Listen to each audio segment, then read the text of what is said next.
कर्ज के तले दबे माता पिता के प्रेशर में मध्य प्रदेश का नवयुवक फांसी के फंदे पे झूलता रहा। और शर्मनाक है कि पिछले 17 साल की सरकार में 17,000 से ज़्यादा बेरोजगार और छात्रों ने आत्महत्या कर। व्यापम घोटाला, नर्सिंग भर्ती घोटाला, पुलिस कांस्टेबल भर्ती घोटाला, शिक्षक भर्ती घोटाला, पटवारी भर्ती घोटाला, तमाम जो सरकारी नौकरियां थी वो घोटालों के भेंट चढ़ गई। आज मध्य प्रदेश का युवा पूरी तरह से बर्बाद पड़ा है। 2 करोड़ से ज़्यादा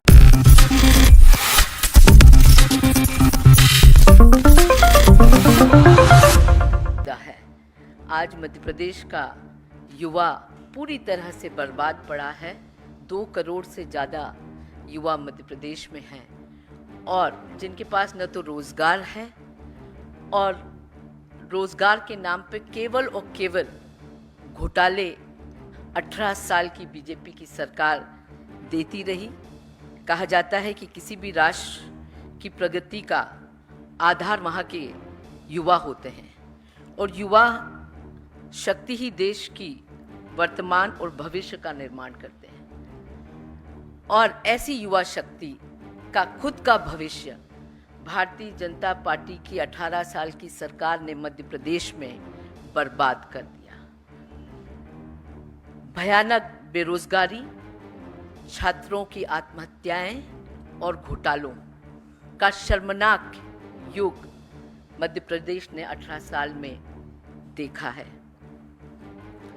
और जिस तरह से तमाम माफिया, चाहे वो शराब माफिया हो, भू माफिया हो, रेत माफिया हो, तमाम माफिया सरकार के संरक्षण में मध्य प्रदेश में फलते फूलते रहे, ठीक उसी प्रकार शिक्षा माफिया भी सरकार के संरक्षण में मध्य प्रदेश में फलता फूलता रहा।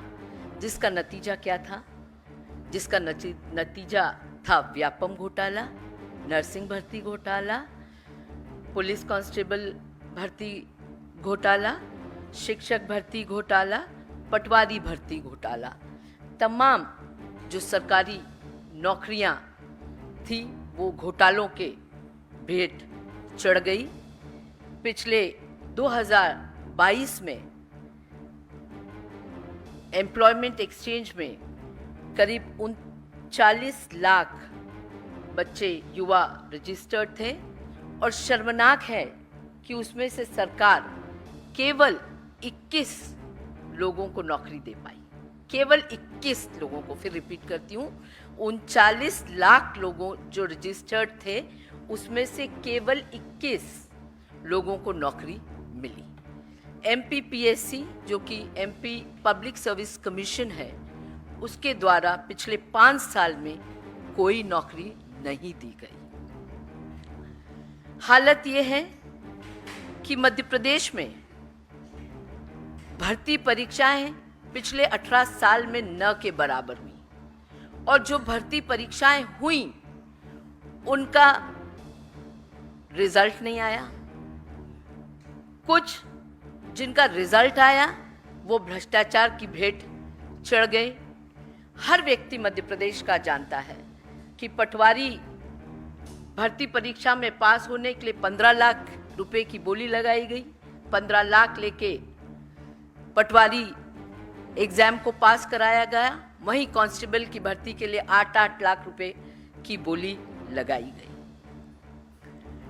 और आज हालत यह है कि इंदौर जैसे शहर में ही करीब 4 लाख बच्चा छोटे शहरों का कोचिंग लेने आता है, पढ़ने आता है, तैयारी करने आता है इन एग्जाम्स की, जो कि उनको एक सरकारी नौकरी दिला सके।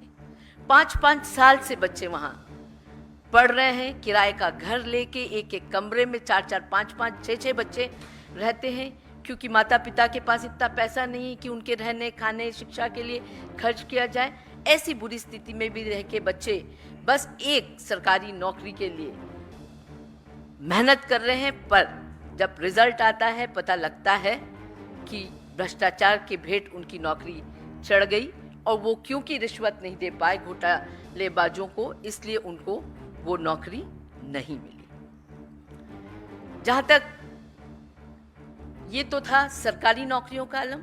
अगर हम प्राइवेट जॉब की बात करें तो मध्य प्रदेश ऐसा प्रदेश है, दुर्भाग्यपूर्ण है कि मध्य प्रदेश ऐसा प्रदेश है जहां पिछले 18 सालों में निवेश के नाम पर कुछ भी नहीं आया।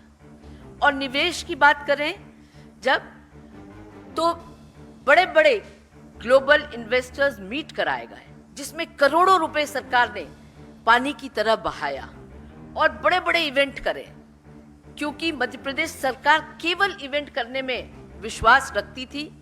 उसका नतीजा या उसका परिणाम से कुछ निवेश आया हो, ऐसा नहीं। 18 लाख करोड़ के निवेश की घोषणा सरकार ने की, पर धरातल पे कुछ भी नहीं उतरा।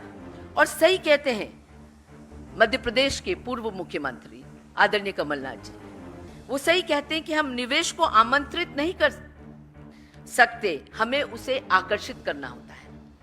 और मध्य प्रदेश निवेशकों के लिए कोई आकर्षण का केंद्र नहीं है, क्योंकि इतना भ्रष्टाचार है वहां, 50% का भ्रष्टाचार है हर चीज में। ऐसे में कौन निवेशक आके मध्य प्रदेश में निवेश करना चाहेगा? इसलिए जो प्राइवेट सेक्टर के जॉब्स हैं उससे भी हमारा नवयुवक पूरी तरह से वंचित रहा। और बार बार परीक्षा देने के बावजूद इन घोटालों के चलते कर्ज के तले दबे माता पिता के प्रेशर में मध्य प्रदेश का नवयुवक फांसी के फंदे पे झूलता रहा। और शर्मनाक है कि पिछले 17 साल की सरकार में 17,000 से ज्यादा बेरोजगार और छात्रों ने आत्महत्या करी है, जो कि आंकड़ा मैं समझती हूँ देश में सबसे बड़ा आंकड़ा है। पूरी तरह से मध्य प्रदेश का नवयुवक और छात्र निराश हो चुका है। उनकी निराशा का आलम आप सोच सकते हैं जब पटवारी परीक्षा में 6,000 पदों के लिए 12 लाख नवयुवक अप्लाई करते हैं और एग्जाम देते हैं, 12 लाख से ज्यादा 6,000 पदों के लिए। और उस 12 लाख में 4 लाख से ज्यादा ऐसे लोग हैं जो कभी BE हैं, BTech हैं, MBA हैं, अच्छी डिग्रियां लेने के बावजूद आज नौकरी के लिए, वो छोटी छोटी नौकरियों के लिए तरस रहे हैं।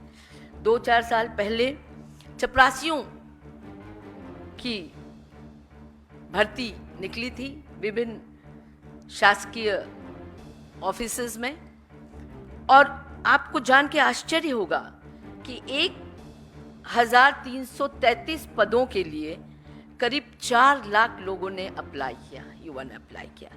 और उसकी जिसकी न्यूनतम शैक्षणिक योग्यता कक्षा 8 थी, मतलब 8वीं पास होना उसमें बेसिक रिक्वायरमेंट था, उसमें हमको शर्म आती है कि MBA, MA, MCOM, MSc पास लोगों ने भी अप्लाई किया था।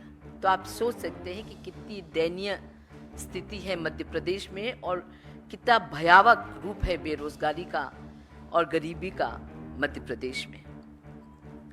अगर हम उच्च शिक्षा की बात करें मध्य प्रदेश में, स्कूली शिक्षा की बात करें मध्य प्रदेश में, उच्च शिक्षा का ये हाल है कि 18 से 23 साल के बीच में करीब 95 लाख युवा आते हैं, और इन 95 लाख युवाओं में 70 लाख युवा उच्च शिक्षा लेने से वंचित हैं। मध्य प्रदेश में प्रति